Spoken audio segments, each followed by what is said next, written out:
Hello everybody, welcome to my micro teach on pre-use inspection. I'm Elliot, I'm your trainer for today. I've been a trainer here at DHL for the last 5 years. I've been on the airport since 2009. What we're going to do before we start, just go around the room and everyone's going to introduce themselves, tell us a hobby and tell us if you've got any pre-use inspection experience. My hobby outside of work, I like to play football and I'm a player manager of my local football team. So if we start with Paul, please. Hi, I'm Paul, and I love watching films, and I have no pre-use inspection. Okay, thank you, Paul. And if we go over to Dan. Hi, I'm Dan. My hobbies are playing football, a bit of golf, and I have no pre-use inspection experience. Nice, thank you very much, Dan. And Paul.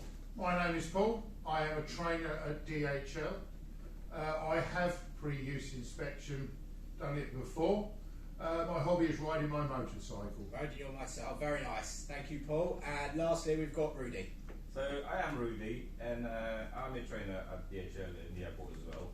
And I've got pre-use inspection experience as it's part of my daily job. Okay, thank you very much, Rudy.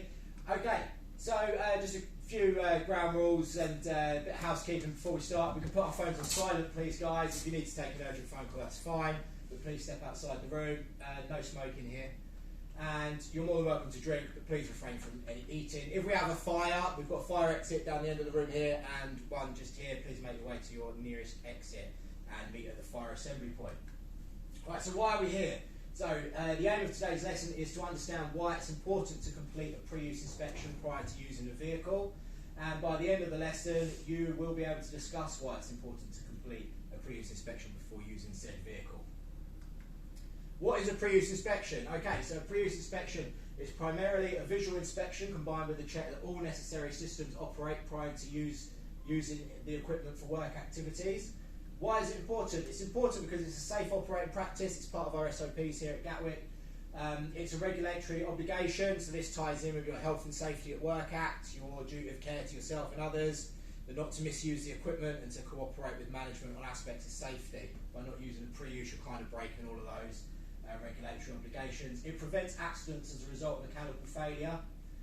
Protects the operator. That's the key one here, because obviously you're the guy that's about to use the vehicle. You're the one checking it. You're the one that's probably going to come off worse should that vehicle have an accident, which we obviously don't want to happen. And it's a great way of checking that everything works. Now, some of you that don't have any experience with pre-use inspections, you may already do kind of pre-use inspections on things like your own car at home, for example. Before you're going to go on a long trip, you might check your oil, for example. You might, make sure you've got some screen wash in there in winter, and you've got all the, the salt and grit on the roads. And you might check your tyre pressures and things like that from time to time. All those type of things, kind of like a sort of mini little pre-use that you would do on your own vehicle at home. So the first thing we do before we start a pre-use is we have to ensure that the parking brake is applied, either automatically or manually, neutral is selected and the equipment is switched off. The last thing we want to do is be down checking a tyre or wheel or something and having the vehicle roll over us. That's obviously not what we're looking for. Make sure you're wearing the correct PPE. Does anyone know what the correct PPE here is at Gatwick? Safety boots, high vis and gloves. Safety, well done, very good. Safety boots, high vis and gloves. And to make sure you're familiar with the manufacturer's specific vehicle recommendations. Now, different vehicles will have different things to check on it, depending on the vehicle. Your own car at home, for example, if you look through your sort of book that you get with it, it'll have certain things that you should check at certain intervals. Gatwick Airport and your own company will have internal policies, and you need to make sure that they are being followed while you're checking the vehicle.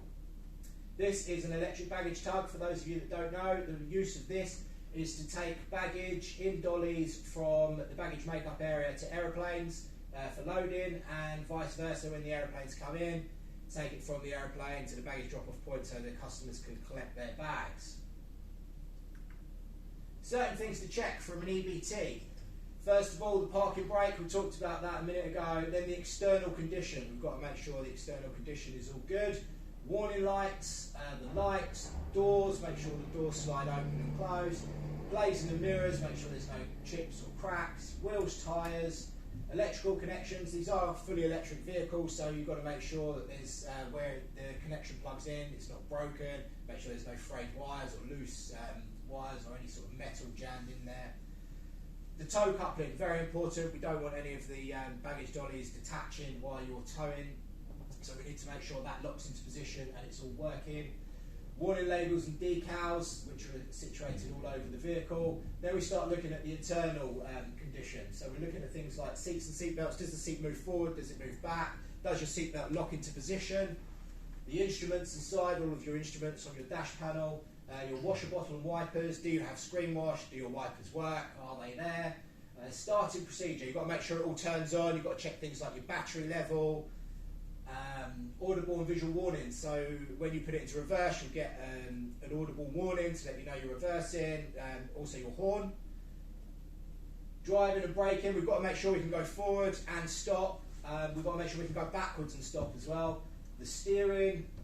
We need to be able to go left and right. Emergency switches, which your emergency stop. And we've got to make sure we have an airfield map, as every cab vehicle at Gatwick has to have an airfield map. So what we do is I'm going to split you into two groups, and we're going to do a little group activity. What I want you to do is think about your own car at home, and I want you guys to come up with 7 items that you would check on your car at home as part of a pre-use inspection. So I'm going to put Paul and Dan together, because you can just flip around, and Rudy, if you want to go with Paul. I'll give you a minute or so to do that, guys. Just have a little discussion and a think, and if you can put your answers down. So we write 7 things. Seven things. Yeah, you can do it together. This is a vehicle at home, yeah? This is a vehicle. It doesn't have to be a car either. It could be a motorbike, as you like riding motorbikes. Yeah, absolutely. Yeah, Just come up with 7 between you. Yeah, we go for water first. Water? Yeah, we can check the water. What's all? Tire pressures? Yeah. Wheel. Yeah. Shh. That's right.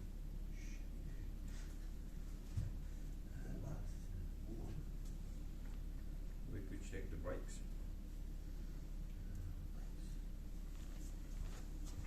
What about the lights?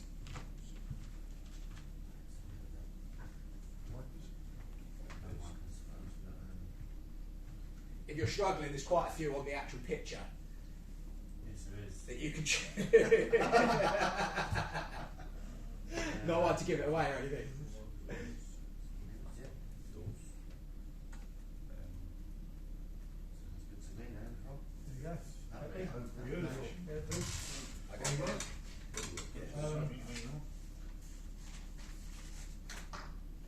Yeah, with ours. good. We'll just wait for the other group and then.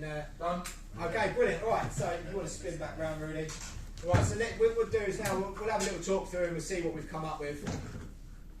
So, Paul, if you want to go first, what items have you guys come up with, you and Dan? Tyres, Tyres, that's a great one to check. Yeah, well done. wiper blades, Wiper blades, absolutely. oil, Oils, very important. water, Water, brakes, brakes, lights, very good. mirrors. Brilliant. Okay, so all very important points you guys have checked there, especially wipers in rain, very important. Make sure you clear the windscreen. So yes, some really good ones. Well done. And Rudy and Paul, what have you come up with? Oil Yeah. level, water, tyre pressures, brakes, lights, wipers, and the overall bodywork. Make sure nothing's hanging off or damaged. Okay, fantastic. Yeah, so you can see there's quite a lot of crossover there between the sort of two groups' answers. You go for the main sort of safety points that you would think of a car, and then there's some differences like you guys have got the bodywork. So yeah, some really good answers there. So well done, guys. So now we're going to look back at our EBT. Now let's have a little discussion between ourselves. What is different on the EBT that's not on your car? So what Electric. what are we going to check? Yes. Yeah, okay. So it's electric. That's one. The front and back reflector,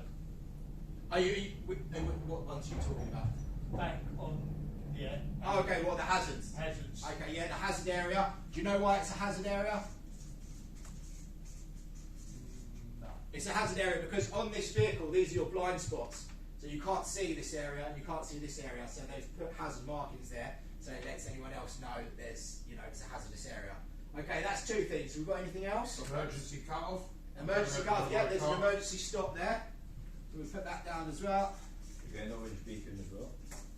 Emergency stop. And the top light, yeah, the orange beacon. We got decals on there as well. And it's got a sliding door It has got a sliding door. rather than an open up door. brilliant. So there we can see already we've got 1, 2, 3, 4, 5 differences there that we've got from the EBT to what we check on your own car. Another couple we could point out, we've got the toe coupling there as well, and like I think you said the decals as well, didn't you? Which are all over there. Yeah, so that's great. All right. So what we're going to do now is we need to make sure you understand everything you've learned here today. So we're going to do a little true or false quiz. So what I'm going to get you to do is individually, please answer your true or false quiz. It's 4 questions. And then we're going to talk about the answers once you guys have finished. If you just write underneath and you just write whether it's true or whether it's false. And I'll give you a couple of minutes to do that.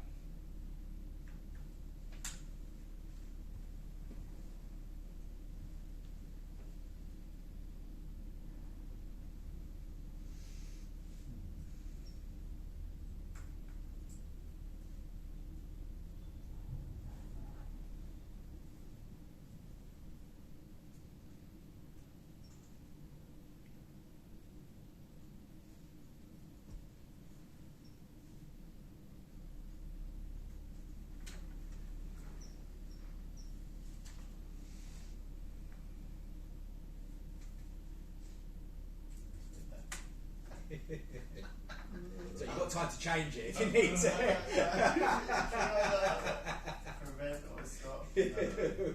I'll leave it. You're going to go with it. Yeah. You're going to go with the original answer, go with the gut feeling. I'm stuck with mine as well. Alright, we're all done, guys? Alright, brilliant. So, the first question, true or false? Doing a previous inspection can prevent accidents. What did we all put for this one? True. True, absolutely, it is true. Doing a previous inspection indeed can prevent accidents. So question 2 was true or false? During a pre-use, you do not have to check all of the components of your vehicle. True. False. False, indeed. Yes, false. Don't check the batteries. Yes, but, okay, yes. There's certain things you don't check. There are certain things you don't check, but the battery cover is locked, so we're talking about all the components that you're asked to check. So in which case? Okay, right, yeah. Cool. Well done. Question 3, true or false? Doing a previous inspection protects the operator. True. Indeed, it is true.